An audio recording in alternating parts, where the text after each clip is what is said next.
এবার নজর রাখবো আবহাওয়ার খবরের দিকে। দক্ষিণবঙ্গের শীতের আমেজ, আপাতত তাপমাত্রা পরিবর্তনের সম্ভাবনা নেই। কলকাতার সর্বনিম্ন তাপমাত্রা 17.6 ডিগ্রি সেলসিয়াস।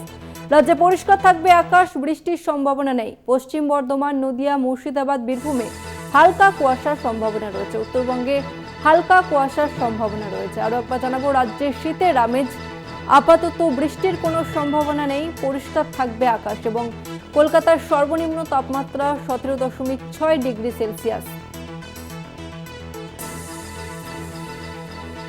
আর এই নিয়ে আমরা কথা বলবো, আমাদের সঙ্গে ফোন লাইনে রয়েছে প্রতিনিধি শাশ্বতী রায়। শাশ্বতী, আবহাওয়া কেমন থাকবে, কি বলছে আবহাওয়া দপ্তর?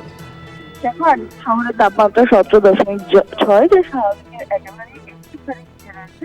সেক্ষেত্রে ধীরে ধীরে সাময়িক বাড়বে, তবে আজকে বা আগামীকাল তাপমাত্রা সেই অর্থে তারতম্য ঘটবে না। ডিসেম্বরের শুরু থেকে তাপমাত্রা আরো বেশ কিছুটা পতন হওয়ার সম্ভাবনা রয়েছে।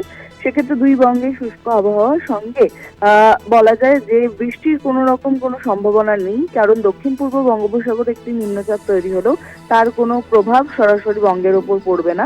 তাই একেবারে পরিষ্কার আবহাওয়া। সকাল দিকে ঘন কুয়াশা বেশ কিছু জেলায়, বেলা বাড়ার সঙ্গে সঙ্গে কিন্তু পরিষ্কার হয়ে যাবে আবহাওয়ার একেবারেই। সেক্ষেত্রে রাতের দিকে তাপমাত্রা কিছুটা নামার সম্ভাবনা রয়েছে।